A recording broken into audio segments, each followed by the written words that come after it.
Per usual, everything else channels for educational purposes only and is not intended as financial advice. Let's take a look at some of the legacy information and data on this macro Monday, starting with the crypto flows report from James at CoinShares. This is the global flows report coming in higher week over week, lower over the past 2 weeks, over the past 3 weeks. Not nothing. I mean, it's $1 billion. And oddly enough, ETH saw a large inflow relative to the group here on that down move last week. Helpful, I guess. We'll see if it lasts. I'm not bullish ETH whatsoever, based on the TA, based on the community, based on seeing no one use this chain, but it is seeing inflows. So it's got that going for it. BTC plus 407 globally, everything else pretty mild, lukewarm.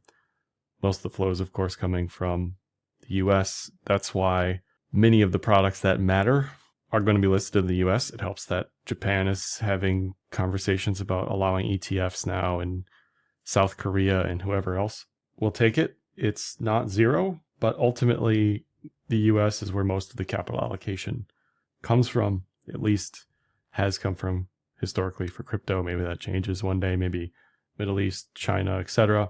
But it's probably best to temper expectations on anything international that is launching or is pending to launch.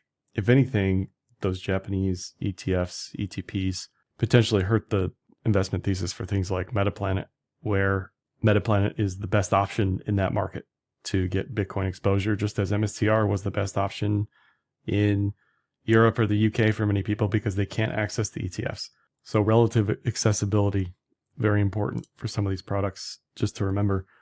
On the 30-day rolling rolling flows for the ETFs, not rolling ETFs, the flows for the ETFs, still positive. In general, though, we want a string of positivity. Seeing this large positive declining quickly, that has trouble sustaining anything. If we just point to 2022, seeing just week over week chugging along. Now we are getting flows that we've really never seen on the BTC ETF side of things. But what you're looking for here is this sustainability. And just because they have it on the gold side, gold hitting a new all-time high today, looking at the gold 30-day rolling flows, pretty mild. You'd expect to see this pop up a little bit more, but maybe there's an attitude here with gold that you're better off in self-custody than touching some of these ETFs. And maybe that's why we're not seeing what we're seeing on the ETF front. Maybe more of this is central banks relative to retail as well. That's something to consider. But we're not seeing tons of euphoria, at least on the ETF retail side of things, based on what I can see on this data. Looking at the CME annualized basis for BTC, this is basically looking at the premium. And what's the premium like? It's about as low as it was in September, October. So we've just washed out all of that exuberance and excitement. Futures volume way down. OI down pretty significantly. Options volume down pretty big. I think across the board, when you look at charts here right now, we're seeing this volatility decline for BTC that you typically see before a move that's conclusive in one way or the other.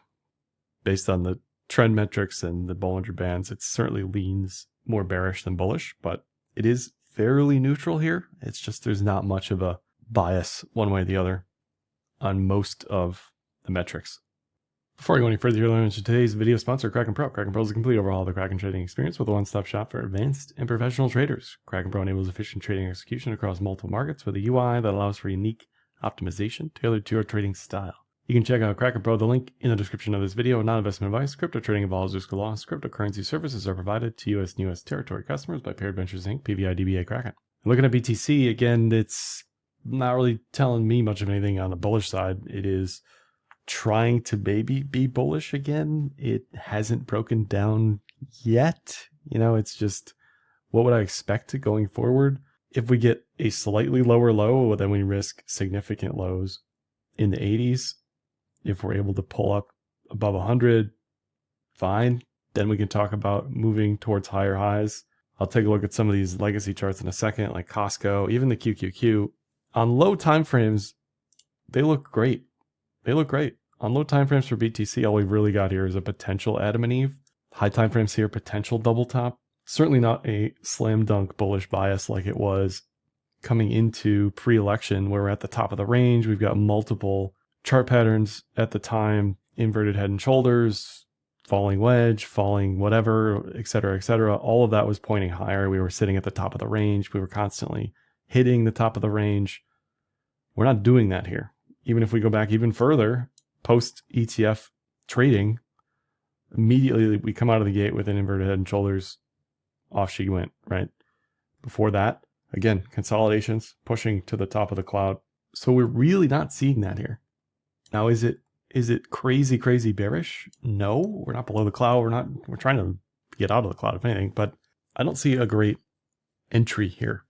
You can always say, on any long or short, you just take along with the stop loss being new lower lows, which is 94.7-ish in this case. You could say your stop loss is 94.7. You could measure this with fibs.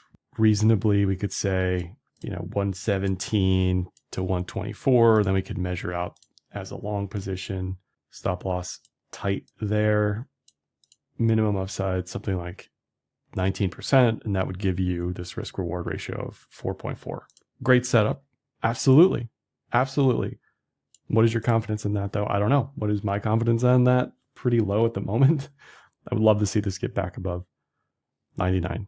And then for alts across the board, it's a mess because if they are not up 2x BTC, what's the point?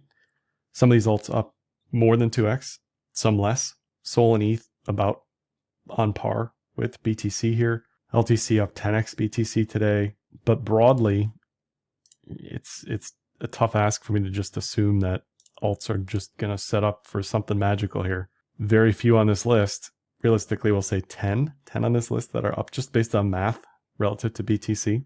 Individually, their charts look not great across the board. Anything lower than this, again, it's like, what's the point? If you're not getting that extra leverage, but you're taking all that extra risk for the downside, the juice just isn't worth the squeeze, Just a very tough ask. Now, you could say, well, all these charts are down 60% in 60 days. They've got to bounce. Everything's on sale. That is a thought process you could use. Absolutely. But you are sort of guessing here. Everything is, for the most part, at lows, at all-time lows, at multi-month lows. You could take these trades. Nothing wrong with that. But expectations have to be tempered for sure. Looking at the economic calendar for this week, tons of Fed speak. The big numbers are going to be CPI, core CPI. We've got JPOW talking on Wednesday as well. But big number is going to be CPI. Now, CPI is probably going to come in about what it came in last month. So we're probably not going to see any movement here in probabilities. As far as rates are concerned, CPI would have to come in extremely hot to see any movement here, most likely. So this is probably what we're going to get, at least for now, on expectations around 90% to just hold where we are at. Looking at trueflation down the road in the next 1 to 2 months, we are very likely to see CPI get crushed. This is real time. CPI is not real time. It has a lagging housing component. Housing got crushed recently on the CPI front, which is why we're seeing that in trueflation. Trueflation is all the way down to 2.11. So that is very constructive for rates to eventually come lower, but probably not anytime super soon. Looking at inflation expectations from the Fed, we do see this decline month over month here. We're only 10 days into February, but we are coming off of the hotter print from January. Core also down, PCE down as well. So we're heading in the right direction still, not quite there yet. And that's probably what Powell's going to come out and say in March, unless we have some number that's extreme in one way or the other to disrupt the apple cart here. Looking at reverse repo, this is the inert pile of capital outside of the ecosystem. We saw 2.5 trillion thereabouts come into the ecosystem. This helped fuel the rally in 23 and 24 that a lot of people didn't see coming. But now that all of that is in the ecosystem, the reverse repo is down to sub 100 billion. There is potential for liquidity problems in the piping if this gets drained completely. And then a series of events may or may not take place where we have a liquidity event that is positive and should be very beneficial for crypto assets. So you're either in the camp that this is 100% coming and you want to get ahead of it and you're buying hard assets, or you're in wait and see mode. But things to watch for would be stuff like bank failures, credit headlines, things like that. Not seeing much of that currently, but certainly something to watch for in the next few months here. GDP still looks fine. No signs of a recession on that front at 2.9% estimated. Looking at rates, global liquidity in the yellow, BTC in the white. Again, rates unlikely to change in March. Global liquidity is basically a function of inverse DXY. DXY is confused as to what to do here based on the tariff headlines. The stronger the tariffs, the more the tariff headlines, the stronger DXY is likely to be. The lower global liquidity is likely to go, and the more bearish crypto is likely to be. So if you think and are in the camp that it's a bit of a boy who cried wolf syndrome with the tariffs and not much has happened yet, then you're probably very bullish crypto here because you're assuming DXY has topped.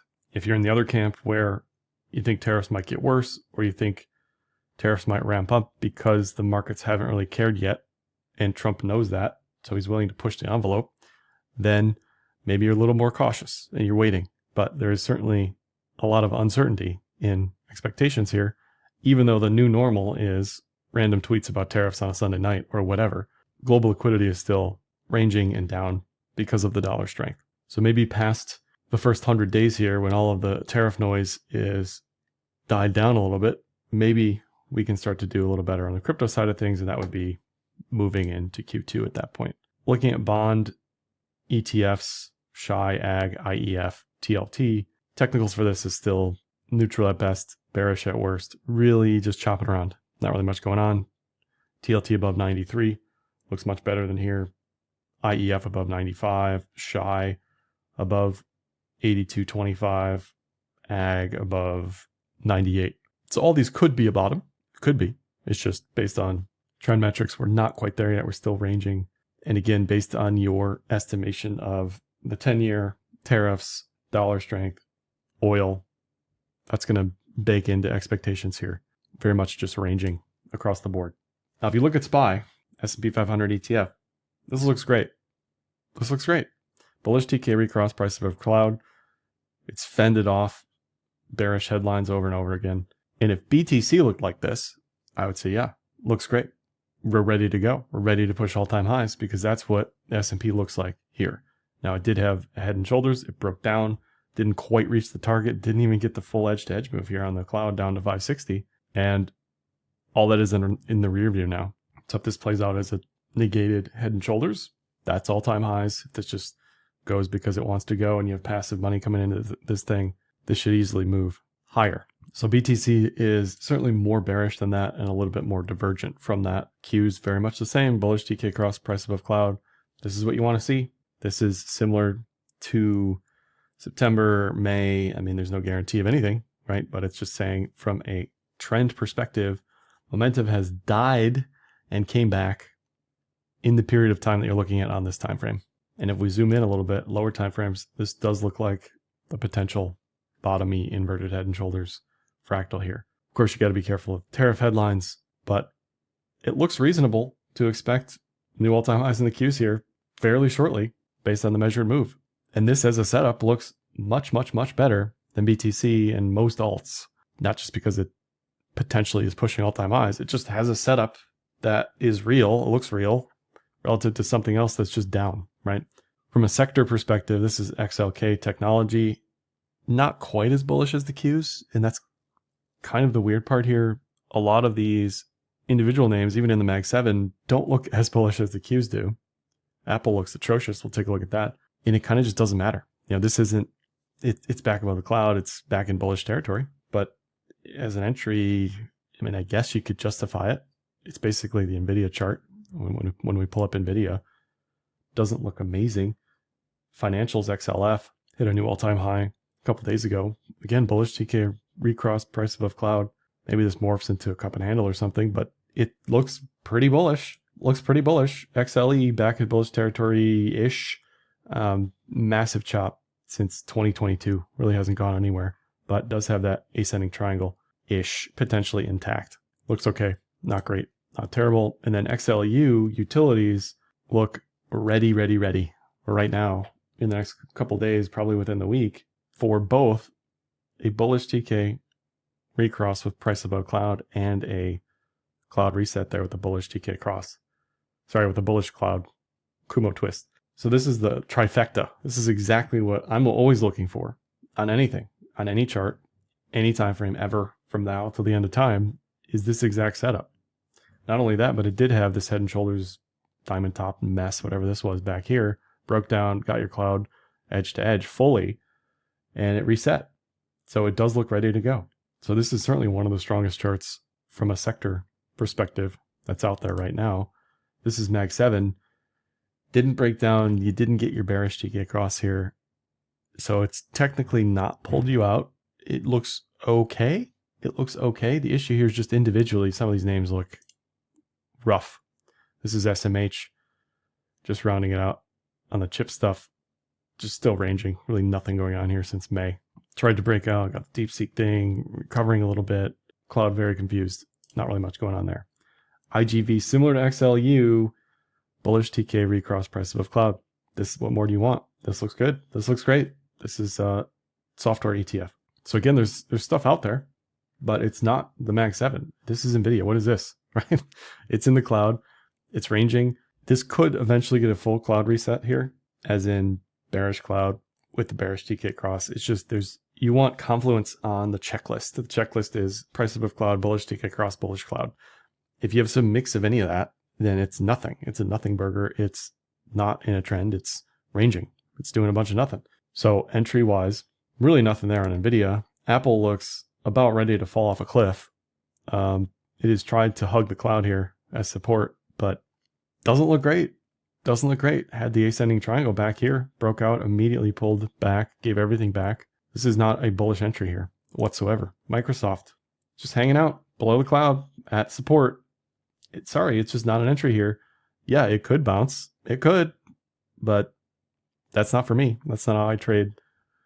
That's not what I like to see. What I like to see is what we saw in November 23. Bullish TK, recross, price above cloud. You see this stuff over and over and over again. You don't have to swing at every pitch. You swing at what you like. This is not what I like.